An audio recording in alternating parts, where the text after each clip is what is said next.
Hi friends, welcome to my channel.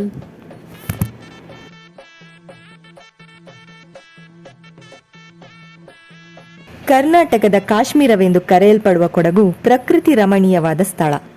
ಎಷ್ಟು ಸುಂದರವೋ ಇಲ್ಲಿಯ ಉಡುಪು, ಆಚರಣೆ ಎಲ್ಲವೂ ವೈವಿಧ್ಯತೆಯಿಂದ ಕೂಡಿದೆ. ಇಲ್ಲಿಯ ಪ್ರಮುಖ ಹಬ್ಬಗಳೆಂದರೆ ಹುತ್ತರಿ ಹಾಗೂ ಕೈಲ್ಪುಳ್ತ್. ಸೆಪ್ಟೆಂಬರ್ ತಿಂಗಳು ಬಂತು ಅಂದರೆ ಸಾಕು, ಕೊಡಗು ಜಿಲ್ಲೆಯ ಮನೆಗಳಲ್ಲಿ ಪಂದಿಕರಿ, ಕಡುಬು ಘಮಘಮಿಸುತ್ತದೆ. ಯಾಕಂದ್ರೆ ಅದು ಕೈಲ್ ಮುಹೂರ್ತ ಹಬ್ಬದ ತಿಂಗಳು. ಕೊಡಗಿನ ಆಯುಧ ಪೂಜೆ ಎಂದೇ ಕರೆಯಲ್ಪಡುವ ಈ ಕೈಲ್ ಮುಹೂರ್ತ ಹಬ್ಬ ಅತ್ಯಂತ ಸಂಭ್ರಮದ ಹಬ್ಬ. ಕೈಲ್ ಮುಹೂರ್ತ ಹಬ್ಬವನ್ನ ಕೊಡಗಿನಲ್ಲಿ ಸಂಪ್ರದಾಯಗಳೊಂದಿಗೆ ಮನರಂಜನಾ ಹಬ್ಬವಾಗಿ ಆಚರಿಸುವುದು ಇಲ್ಲಿನ ವಾಡಿಕೆ.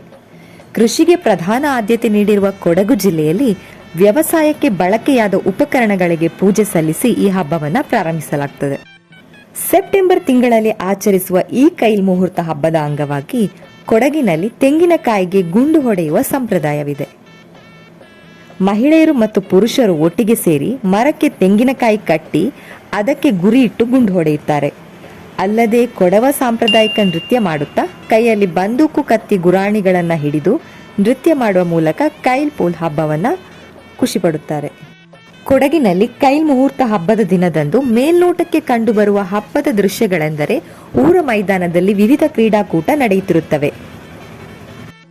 ಕೈಲ್ಪುಳ್ ಹಬ್ಬವೆಂದರೆ ಮಾಂಸಾಹಾರವೇ ಈ ಹಬ್ಬದಲ್ಲಿ ಪ್ರಮುಖವಾಗಿರುತ್ತದೆ.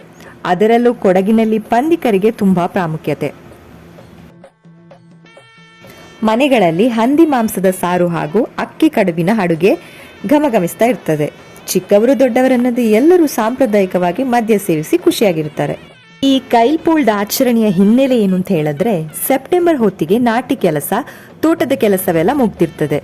ಎಲ್ಲ ಕೆಲಸಗಳು ಸರಾಗವಾಗಿ ನೆರವೇರಲು ಸಹಾಯವಾದ ಆಯುಧಗಳಿಗೆ ಈ ದಿನದಂದು ಪೂಜೆ ಸಲ್ಲಿಸಲಾಗ್ತದೆ.